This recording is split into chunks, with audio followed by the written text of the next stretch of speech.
사랑하는 은혜 가족 여러분, 한 주간 동안도 잘 지내고 계십니까? 점점 코로나가 좋아지고 있고, 이번 주 지나면 또 6월 달입니다. 점점 좋은 소식이 우리 안에 있게 되는 그러한 시간들 되시기를 바랍니다. 우리가 이번 주에는 우리가 지난주 본 것처럼 우리 삶 가운데서 복음의 체질화가 필요하다. 복음의 체질화로 가는 그러한 모습 가운데 중요한 게 뭐냐? 바로 회개다라는 말씀을 잠깐 드렸거든요. 그러한 모습 가운데서 그러면 진정한 회개가 뭔가? 그렇다면 우리가 회개가 있을 때에, 진정한 회개가 있을 때에 그 복음 체질화되는 그러한 삶이 이루어지는데, 그럼 정말 진정한 회개가 뭔가를 우리가 함께 오늘은 좀 살펴보고자 합니다. 우리가 아는 것처럼 하나님의 은혜와 하나님의 복음은 우리로 하여금 변화시켜 줍니다. 그래서 우리가 진정으로 복음으로 살아간다는 것은 바로 뭐냐면, 그 복음이 우리로 하여금 진정한 회개를 하게 만들어준다라는 그러한 모습이죠. 그러한 모습 가운데서 첫 번째 진정한 회개라는 것은, 그 회개는 나를 바라보는 것이 아니라 하나님을 바라보는 겁니다. 내 내면을 보는 것이 아니라 하나님을 향하게 하는 것이 바로 진정한 회개라는 그러한 모습이죠. 사람 가운데서 회개할 때는 뭔가 슬퍼하며 걱정하며 근심하며 괴로워하면서 회개할 때가 있거든요. 하지만 자기 중심적인 그러한 후회가 아니라 거룩한 그러한 슬픔, 이것이 바로 진정한 회개라는 그러한 모습이거든요. 그 고린도후서 7장 9절에서 10절의 말씀 가운데 이렇게 말씀해 주고 있어요. 내가 지금 기뻐함으로 너희로 근심하게 한 까닭이 아니요 도리어 너희가 근심함으로 회개에 이른 까닭이라. 너희가 하나님의 뜻대로 근심하게 된 것을 우리에게서 아무 해도 받지 않게 하려 함이라. 하나님의 뜻대로 하는 근심은 후회할 것이 없는 구원에 이르게 하는 회개를 이루는 것이요 세상 근심은 사망을 이루는 것이니라. 오늘 본문의 말씀이 이렇게 말씀하죠. 쉽게 말하면 세상적인 근심, 세상적인 근심으로 회개하는 것은 구원받지 못한다. 하지만 하나님의 뜻대로 하는 그러한 근심, 그러한 후회, 그러한 회개가 바로 진정으로 우리로 하여금 구원 준다라는 그러한 모습입니다. 그러니까 무슨 말씀이냐? 자기의 삶을 후회하는 모습으로 자기를 뉘우치는 그러한 모습이 아니라 하나님을 바라보는 그러한 회개가 필요하다라는 그러한 모습이거든요. 그러기 때문에 우리가 아는 것처럼 다윗이 죄를 지은 다음에 그 시편 51편 10절에 이렇게 그가 회개합니다. 뭐라 회개하는가? 시편 51편 10절에 이렇게 말하죠. 하나님이여, 내 속에 정한 마음을 창조하시고 내 안에 정직한 영을 새롭게 하소서라고 그렇게 고백합니다. 다윗의 회개 가운데 무엇이 있는가? 하나님, 내 마음의 정한 마음을 주십시오. 창조해 주십시오. 내 영을 새롭게 해 주십시오. 바로 진정한 회개는 자기의 마음을 보는 것이 아니라 하나님을 향하는 것. 이게 바로 진정한 회개의 삶의 모습이라는 겁니다.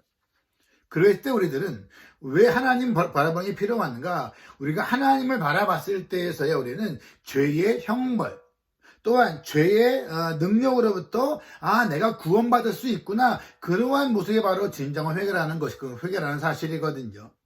그래서 사도행전 3장 19절에 보면 이렇게 말씀해요. 그러므로 너희가 회개하고 돌이켜 너희 죄 없이 함을 받으라. 이같이 하면 새롭게 되는 날이 주 앞으로부터 이를 것이다. 이렇게 말씀하고 있습니다. 결국 우리의 삶 가운데서 회개는 내 삶 가운데 있는 죄의 형벌과 죄의 능력으로부터 내가 구원받을 수 있다. 그러한 모습으로 예수님을 바라보는 거예요. 그러한 모습으로 하나님을 향하는 것이 바로 진정한 회개라는 그러한 모습이거든요. 하지만 내 자신으로 인해서 스스로 연민에 빠지는 그러한 모습이 진정한 회개가 아니라는 겁니다. 자기가 죄를 지은 다음에 죄의 결과가 있잖아요. 그 결과를 바라보면서 내가 이렇게 엄청난 일을 저질렀구나, 어떻게 하지? 이렇게 바라봤을 때 우리는 자기의 범죄함에 대한 핑계를 대거나 후회하고 또 결단하는 이러한 패턴을 반복하게 되어지거든요. 그러한 모습이 아니라 진정한 회개는 바로 우리로 하여금 다른 깨달음을 주는 거예요. 어떠한 깨달음을 주면 이러한 깨달음을 주는 겁니다. 내가 저지른 일이 이러한 것이구나. 이게 내 진짜 모습이구나. 내가 이러한 사람이구나. 아, 나는 사실 이것보다 더욱더 난 더 연약하다. 난 더욱더 악하다. 난 더욱더 형편없는 그러한 존재가 나의 모습이구나 라를 깨닫는 거예요. 그걸 깨달은 다음에 우리가 회개하면서 나를 용서하여 주십시오 바라보면서 나의 무능력을 바라보면서 그래서 주님만이 나의 유일한 희망이십니다. 주님만이 나의 소망이십니다. 라는 그러한 모습이 바로 진정한 회개의 그러한 복음적인 회개라는 그러한 사실입니다. 그러한 모습 가운데서 이러한 회개의 삶은 우리 그리스도인의 정상적인 그냥 일상적인 그러한 삶이 되어져야 되는 거예요. 그래서 우리가 서로 뭐 성도든 아니면 가족이든 편안하게 회개하세요, 회개하세요. 그러한 말을 좀 그냥 자연스럽게 해야 됩니다. 인상 쓰면서 회개해야 됩니다. 뭐 이렇게 말할 필요 없이요. 그냥 편안하게 회개하세요. 그러한 말이 자연스러워지는 것, 이게 우리가 점점 복음 체질화로 점점 우리가 복음화 되어지고 있는 그러한 모습이 바로 그러한 모습이라는 겁니다. 우리의 삶의 모습 가운데서 우리들은 내가 결심하고 내가 노력하면 내가 내 스스로를, 내 자신을 내가 잘 고칠 수 있다라고 그렇게 내가 믿기보다는 우리는 예수님께 돌아와서 용서를 구하고 우리가 예수님으로부터 내가 변화를 구하게 되는 것, 이게 바로 회개의 그러한 모습이라는 것입니다. 그러한 의미에서 우리가 예수님을 바라보고 주님께 나오면 우리가 정말 변화될 수 있다는 그러한 모습이 있기 때문에 우리의 회개는 그 안에 기쁨이 있는 거예요. 그래서 회개는 기쁨, 복음입니다. 예수님께서 이 땅에 처음 오셨을 때 말씀하셨잖아요. 회개하고 복음을 믿어라. 회개는 복음, 기쁜 소식입니다. 그래서 항상 회개한 다음에 회개와 기쁨은 항상 함께 가는 거예요. 하지만 내가 회개했는데 기쁨이 없다면 도리어 절망할 때가 있거든요. 그래서 기쁨이 없는, 우리가 진정한 회개가 아니면 기쁨이 아니라 점점 절망이 되어지는 거예요. 나는 왜 이럴까? 나는 정말 안 되나 보다. 뭐예요? 자꾸 회개하면서 자신을 바라보는 거예요. 회개하면서 하나님이나 예수님을 바라보는 것이 아니라라는 그러한 삶의 모습입니다. 그래서 우리가 회개 가운데서 우리가 회개 없는 기쁨이 있다면 그것은 진정한 변화가 아닌 것처럼 또한 그냥 일시적인 감화의 모습이죠. 그래서 우리로 하여금 진정한 회개 가운데 기쁨이 있고요. 또한 기쁨과 회개가 항상 함께 가는 그러한 모습이 있는 게 이게 바로 우리가 복음 체질화 되어지는 그러한 삶의 모습이라는 겁니다. 그래서 우리가 가끔 그러할 때가 있거든요. 내가 어떠한 죄를 저질렀습니다. 그런데 내가 그 죄에 대한 결과가 두려운 거죠.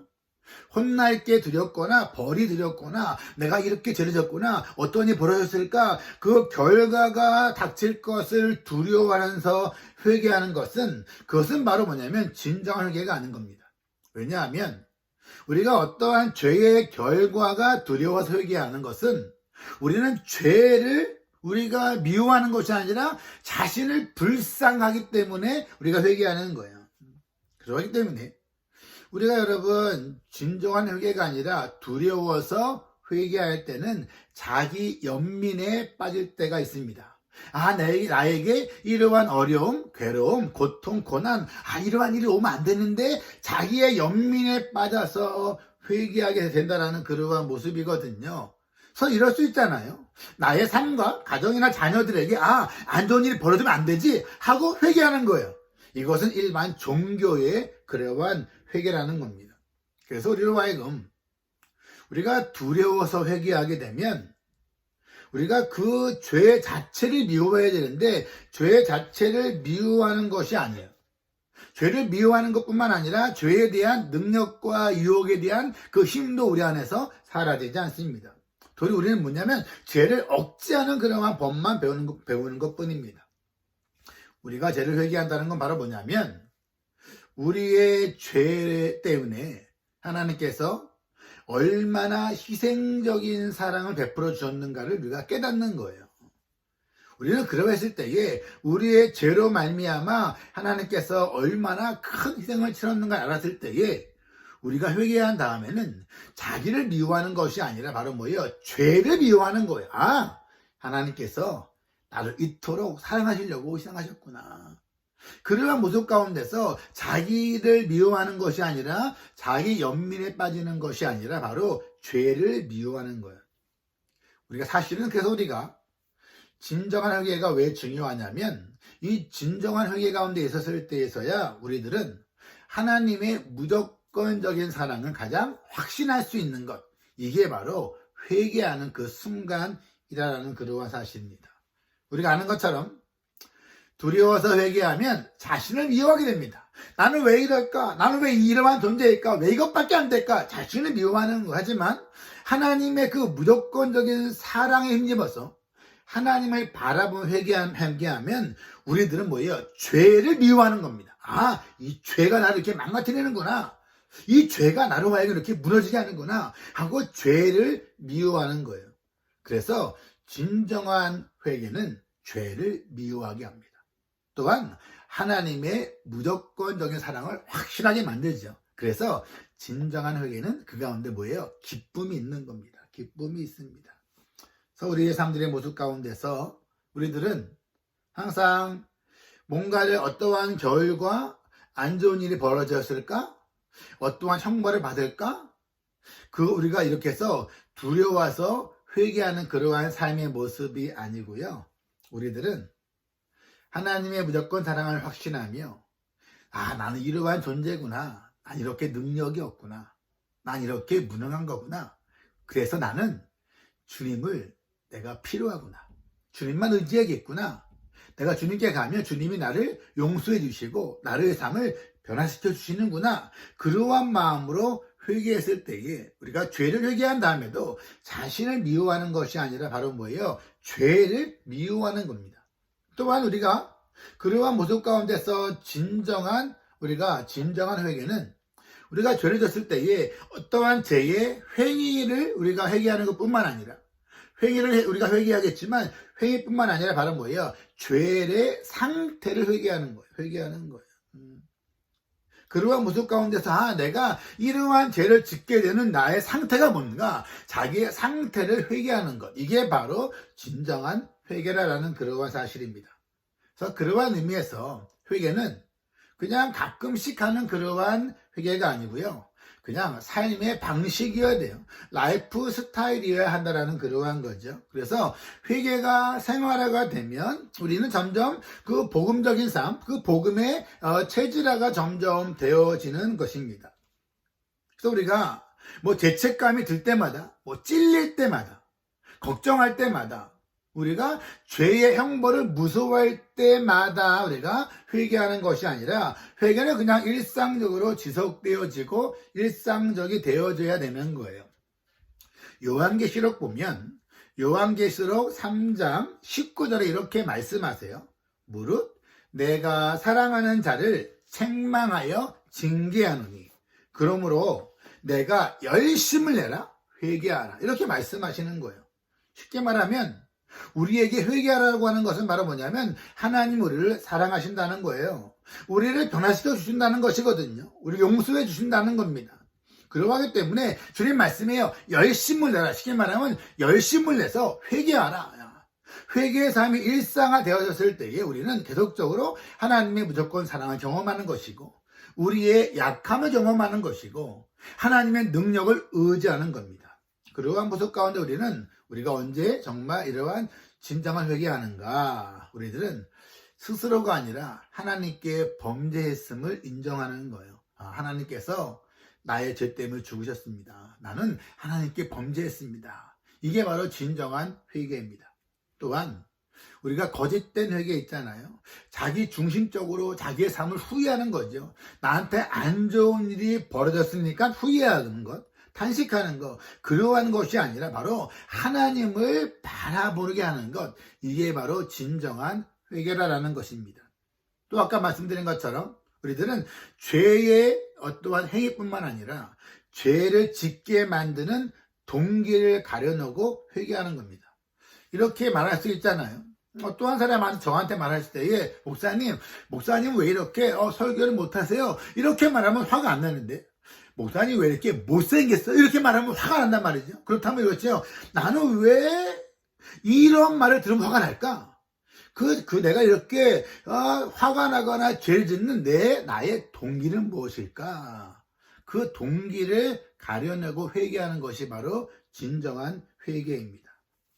또한 우리로 하여금 진정한 회개는 죄로부터 돌아서게 하시는 하나님의 능력을 믿고 의지하는 거예요. 이게 바로 진정한 회개라는 그러한 사실입니다. 이러한 삶이 반복되어졌을 때에 우리 삶 가운데서는 점점 뭐예요? 예수님의 동행하심을 늘 경험하는 거예요. 이게 바로 진정한 회개가 복음과 함께하는 그러한 모습이다라는 그러한 사실입니다.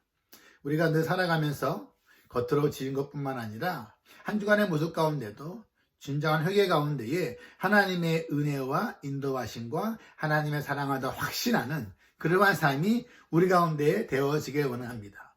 최근에 제가 회개한 죄가 있다면 바로 뭐냐면 코로나와 염려와 성도들이 모이지 않고 이러한 모습 가운데 있잖아요. 앞으로 교회가 어떻게 될까 하는 모습 가운데서 염려하며 걱정한 거예요. 쉽게 무슨 말이냐? 하나님의 주권을 믿지 않는 거죠.